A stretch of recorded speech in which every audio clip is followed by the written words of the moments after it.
স্বাগতম জানাচ্ছি সিলেট ভিউ সরাসরি সম্প্রচারে। স্টুডিও থেকে আপনাদের সাথে সরাসরি যুক্ত হয়েছি আমি শ্রাবণী তালুকদার। জানিয়ে দেব আমাদের হাতে থাকা আপডেট। হবিগঞ্জের বানিয়াচং উপজেলার ইকরাম গ্রামে পাওনা টাকার জন্য যুবককে ডেকে নিয়ে হত্যা করা হয়েছে বলে অভিযোগ উঠেছে আরেক বন্ধুর বিরুদ্ধে।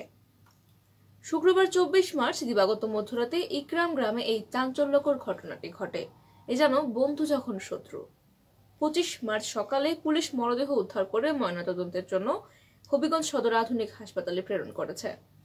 বানিয়াচং থানার ওসি অজয়তম চন্দ্রদেব জানিয়েছেন, নিহত যুবকের নাম বিষ্ণু সরকার এবং তার বয়স ছিল 19 বছর। সে হবিগঞ্জের লাখাই উপজেলার বেগুনাই গ্রামের প্রাণনাথ সরকারের ছেলে। অভিযুক্ত মিন্নত আলী ইকরাম গ্রামের লিয়াকত আলীর ছেলে। সম্পর্কে তারা একে অপরের বন্ধু। বন্ধুত্বের সুবাদে বিষ্ণু সরকার মিন্নতের কাছ থেকে 20,000 টাকা ধার নিয়েছিলেন, কিন্তু বিষ্ণু সরকার পরবর্তীতে টাকা দিতে গড়িমসি শুরু করেন। এ নিয়ে শুক্রবার দিবাগত রাতে তাদের মধ্যে বাকবিতণ্ডা হয়।